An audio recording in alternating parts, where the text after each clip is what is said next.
Hey y'all, and welcome to the MrMaple Maple Mafia channel, y'all. The Maple Mafia channel is where we have a lot of followers who just love Japanese maples, big fans of Japanese maples. And we do a walkthrough each week, sort of showing you a greenhouse, some different trees in there. If you like this type of thing, make sure you're subscribed. Y'all, I'm bringing you House 20. We're gonna have some cool Japanese maples and some cool companion plants. Get excited, y'all. Let's get started in checking out our House 20. Guys, coming in here, we got a bunch of awesome trees. I mean, as you can see down this greenhouse, it's got a lot of cool plants. This is an underrated shade plant. Right here we have Edgeworthia chrysantha. Now, this can handle a little bit of sun down here, but in dry shade, this tree thrives. It makes a nice shrub, very multi-stemmed. It has these leaves that sort of remind you of like a rhododendron, but they're very soft to the touch. And they have blooms in the winter that are just very fragrant. We're talking, for us here in Western North Carolina, mid-January, late February, some really just beautiful white blooms on the outside, yellow in the center part of the leaf, and it is just awesome. Chinese paper bush, they're fun, they're easy to grow, and they're one of those plants that are easy to garden with because they can handle those drought-tolerant conditions. As we're coming down through here, we got some different Japanese forest grasses. And this particular one is Areola. You'll notice how it's got that yellow streaking in the green. It gives a nice texture out there in the Japanese maple landscape. Awesome, super drought resistant as well. Think about planting a lot of these grasses, and it can help be used as weed control as well. You put these things out there where you don't want the weeds to grow, they'll fill in, make some really nice texture, but also they just give good color contrast. That yellow brings so much out there in the garden. Guys, coming down here, we've got Acer palmatum Cupersi dwarf. Now, Cupersi dwarf is a flat tabletop Japanese maple with that smaller leaf.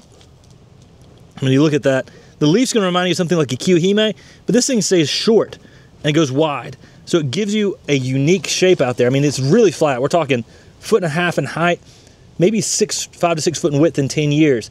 So it really doesn't get a lot of height, but gives you some nice width out there in the garden. Definitely a fun tabletop Japanese maple to play with and one to have outside. Got some really nice Peve starfish. You know, we always joke, they call it a starfish because it looks like a starfish. And you'll see these leaves cup downward like a little starfish. So cool, 6 to 8 foot upright, good red fall color, an amazing Japanese maple for the garden. Over here, we got another Japanese forest grass. This one's all gold. It doesn't have that white, that yellow streaking. It's a solid gold. So if you don't like that variegation, you want more of that solid color, there's a cool Japanese forest grass for you. Now guys, as we're going down this greenhouse, we got tons of plants, but I'm gonna be telling you about Japanese maples and companions. Right here, we've got Vercades jacuspidus. It's a sessilifolium Japanese maple. And the unique thing about sessilifoliums, I'm trying to get here if I can get the focus right here on for us so we can show you. There we go. The leaf is actually divided, and you see each of those stems are actually each of the lobes of the leaf. So you get one leaf that is very different. That right there is one leaf. One leaf on that. But all those different leaf stems for each lobe. So really unusual. Love the angel feather Japanese maples. I call them that because they've got that angel feather leaf structure that Hagoromo, I think, translates as angel feather, or Koshimino does. And so you've got that really unique leaf that is just outstanding. Now on MrMaple, we carry a lot of varieties of camellias. Most of our camellias are zone 6 camellias. So they're very hardy. You can check out the hardiness zone on each of them on mrmaple.com. We've got a lot of really cool zone 6 camellias. This particular one right here, this is pink icicle. This one has a large double pink bloom. It's one of the best.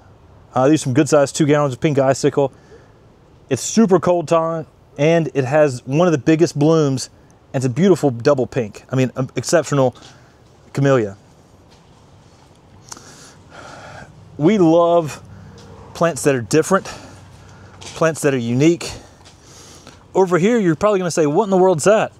That's a ligonberry called red candy. It almost makes like a little mat out there on the ground, almost like a little carpet, slightly, a little bit raised. It develops these little berries that people can use for cooking as well, so it's part of an edible landscape. I thought it was ornamental and neat, so we thought we'd offer it here on MrMaple. Guys, coming up on the left over here, we've got some golden falls. A lot of these are sitting up on trays so they can weep down and cascade down.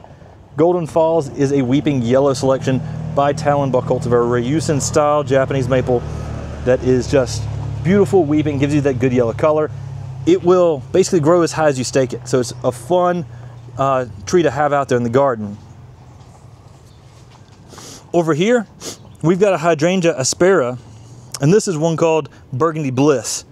Very similar to the one that we had in the video the other day at Stone Falls Farm.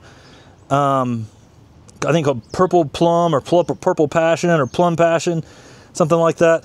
This is a rough leaf hydrangea that gives you a nice purple color. These are in the greenhouse, so they're not giving you as good a purple color as ones that will outside in the landscape.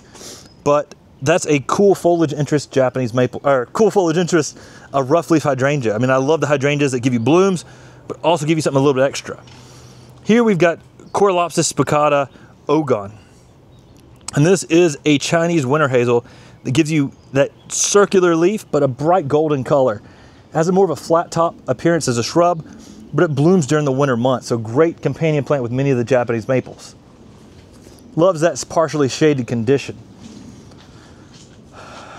And as we're coming up through here, on the right, we're coming up on Yanbi Shuanghui. Now, Yanbi Shuanghui is an osmanthus fragrance, and it's a very good selection from China.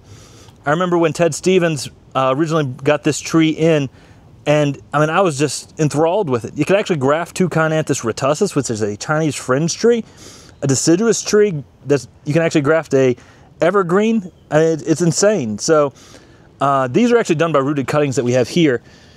And this gives like almost like a butterfly-like appearance for an osmanthus fragrance.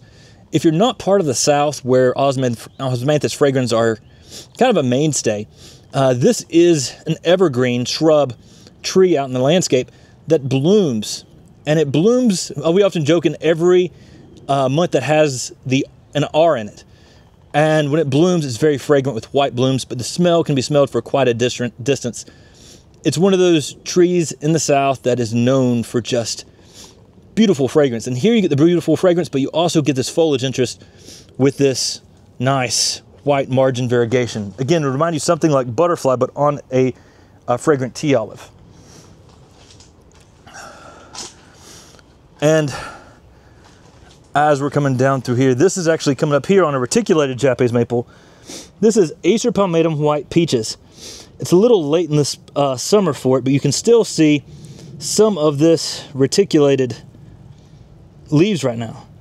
Reticulation means you see the veins are more prominent with one color. Here, it's that lime green. And then you see right along the edge of the veins, you have like a whitish pink.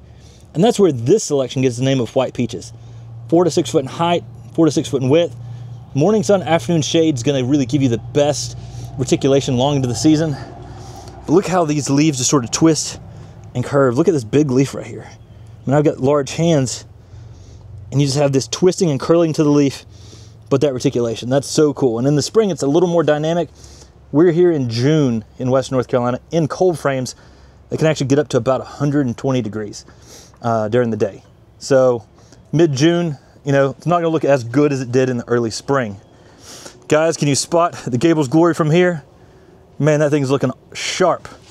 Now, I don't know if this camera can capture how shiny and beautiful these colors are.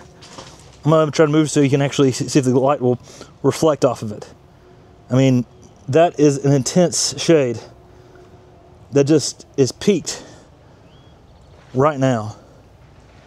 Just vibrant, like a pinkish red. Now, later on in the summer, the lower parts down here, the older growth will actually start to get more yellow, while the new growth will get this sort of pink color again. I mean, that is so intense, so beautiful. Gable's Glory, 6 to 8 foot upright in 10 years. A beautiful selection. Not very common in the trade, but man, this thing is hitting the market and everybody loves it. We see some more camellias because there's a lot of different camellias in this greenhouse. Over here is one of my favorite hydrangeas. This is Hydrangea Paniculatus Yuki gusho. Now, Hydrangea Paniculatus can handle a more alkaline soil. But this one in particular has that panicle bloom that everybody loves, but it has unique variegated leaves. So from a distance, you can see some of that white over there. It may even look like it's in bloom all throughout the year. I mean, it's crazy.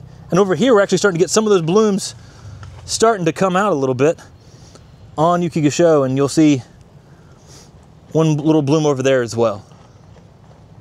So cool, variegated hydrangea, white foliage interest.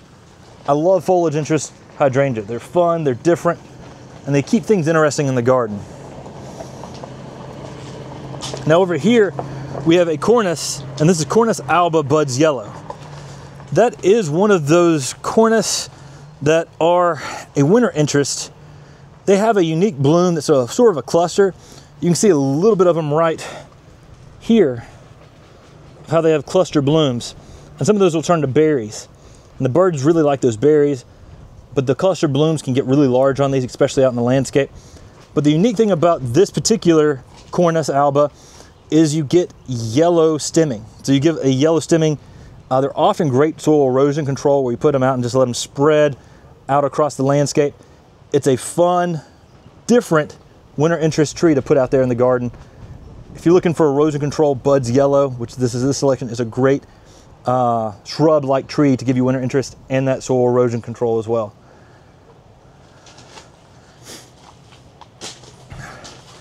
Guys, that's a little bit of a look at Greenhouse 20. We appreciate y'all jumping in today. Make sure you like, subscribe, share this video with your gardening friends. And if you found us here, make sure you also find us on the MrMaple Show, where we put out daily content all about Japanese maples. Guys, thanks so much. Take care. God bless, and have a great day.